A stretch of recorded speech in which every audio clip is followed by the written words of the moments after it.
Dawson City in 988 was a lie told by men who wanted to sell shovels.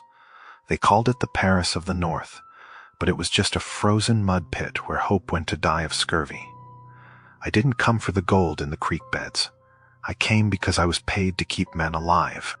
My name was Samuel Harker, and I was hired by a syndicate out of Seattle to lead a private survey party into the unmapped ranges east of the Stewart River. They had heard rumors of a motherlode that made Bonanza Creek look like a beggar's cup. The party consisted of 6 men, myself, a geologist named Arthur Vance, who thought his degree could melt ice, 3 Cornish miners who were strong as oxen and just as dumb, and our Tlingit guide, a man we called George because none of the miners could pronounce his real name. We carried enough salted pork, beans, and flour to last 3 months, and we had 4 sleds pulled by teams of Malamutes that cost more than my first house. We left the rush behind us in late October. The plan was foolish. Anion with sense hunkers down when the daylight starts to fade, but Vance was greedy, and the syndicate was impatient. We pushed east into the timber. For the first 2 weeks, the Yukon treated us with its usual indifference. The temperature hovered around 20 below, manageable if you kept moving. The snow was hard-packed and the dogs ran well. We made good time, but the Yukon is a trap. It lets you walk deep enough inside so that when the jaws snap shut, you are too far from the teeth to jump back. The change didn't happen in the sky or the snow, it happened in the dogs. By the 3rd week, we had crossed into a valley that sat in a permanent shadow, flanked by peaks that looked like broken teeth. The dogs, usually eager for the morning harness, began to fight it. They whined a low, pitiful sound that wasn't about fatigue. It was about instinct. On the night of the 17th, the lead dog, a massive brute named King, refused to eat. He sat at the edge of the firelight, staring into the black timber, his hackles raised in a ridge of stiff fur. When I tried to coax him, he snapped at me, not out of aggression, but out of panic. He was looking at something I couldn't see. George, our guide, stopped speaking that night. He had been quiet before, but this was different. He began burning sage and sweetgrass in a small tin cup, walking the perimeter of our camp, muttering words I didn't know. When I asked him what he was doing, he looked at me with eyes that were entirely flat. "The land is sour here," he said. "We should turn back." Vance laughed at him. He called it superstition. He pointed to the map and said the gold was 40 miles east. We pushed on.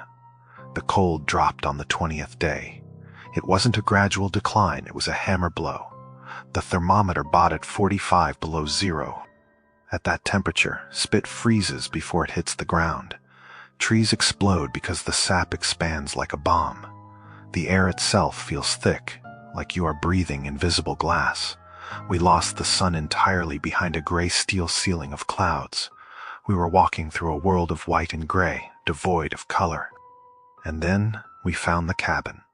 It shouldn't have been there. It wasn't on any map. It was a trapper's shack, half buried in a drift built from rough, hewn logs. But it was old. The wood was gray and silvered. We dug out the door, thinking we could use it for shelter. Inside, it was untouched by snow, but it was wrecked. The table was overturned. The stove was cold, but it was the walls that made the Cornish miners cross themselves.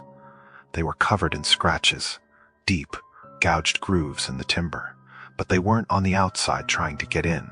They were on the inside.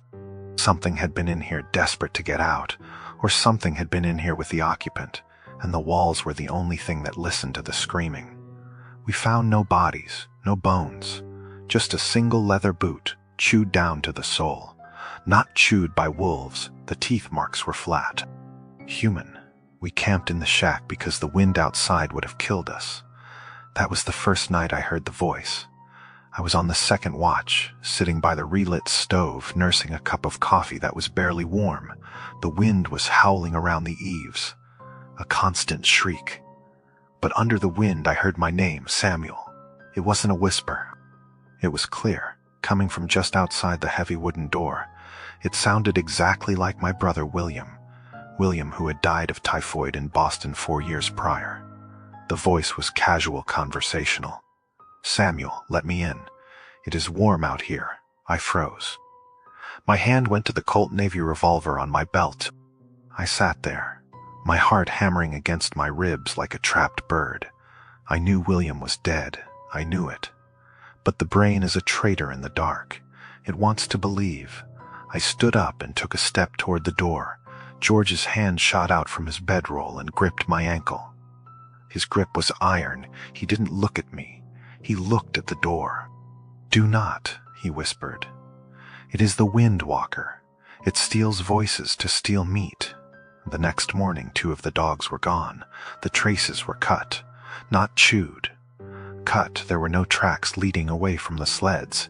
It was as if they had simply evaporated into the gray air.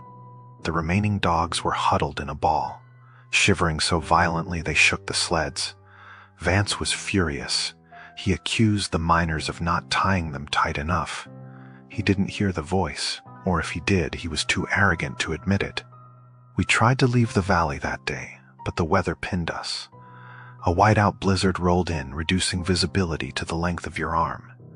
We were trapped in that cursed shack. The hunger began to gnaw at us. We had food, but it tasted like ash. We ate, but felt empty. It was a spiritual hunger, a hollow ache in the belly that pemmican couldn't touch. The second night, the scratching started. It was on the roof, slow, deliberate scraping, like bone dragging on wood. We all heard it this time. The miners huddled in the corner, clutching their Bibles. Vance stood by the stove, holding a Winchester, his face pale and sweating despite the cold. "It is a bear," he kept saying.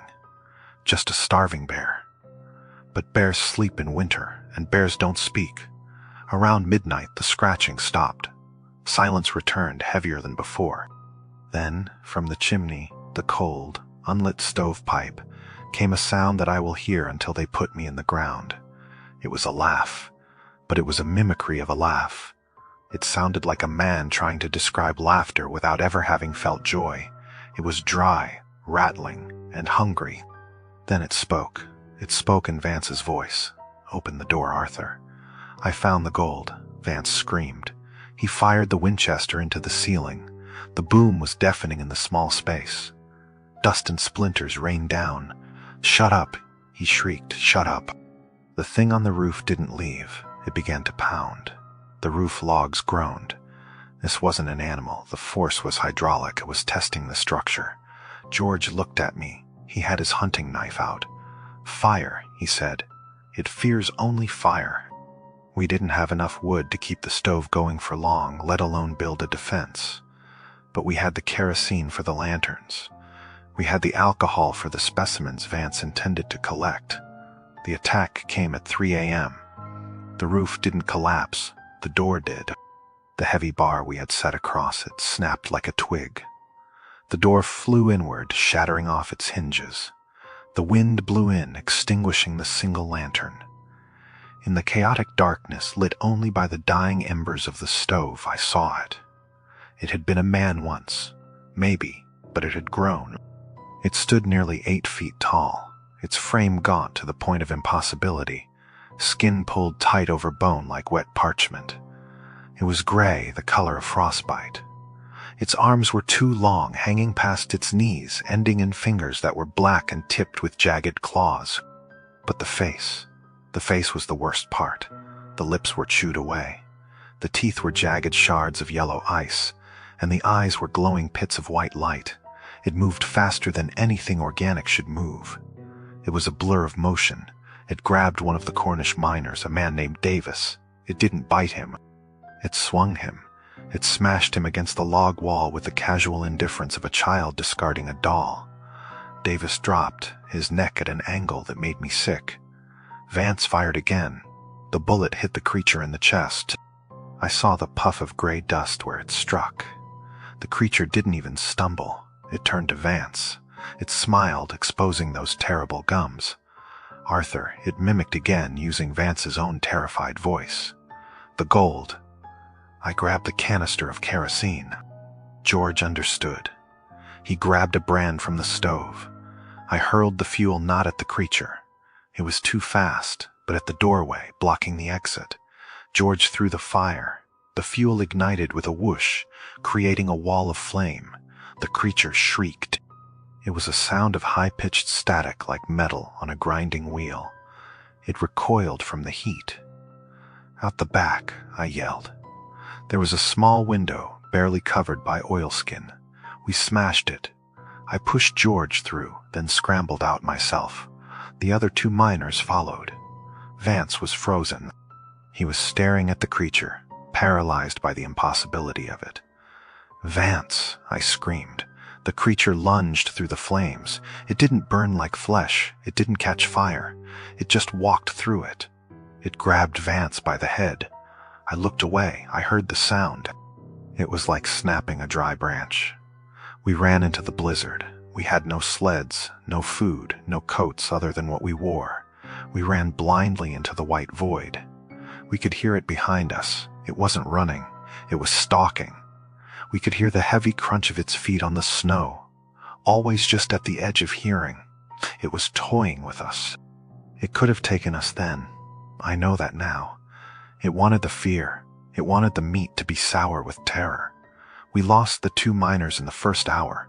One fell into a ravine we couldn't see in the whiteout. The other simply stopped. He sat down in the snow and started laughing. He said he was warm. He said he could smell roast beef. The hypothermia got his mind, or the Wendigo got his soul. We left him. God forgive me, we left him. It was just me and George. We walked for 2 days. We didn't stop to sleep. If we slept, we died. The hallucinations started. I saw cities in the clouds. I saw my wife walking on the snow.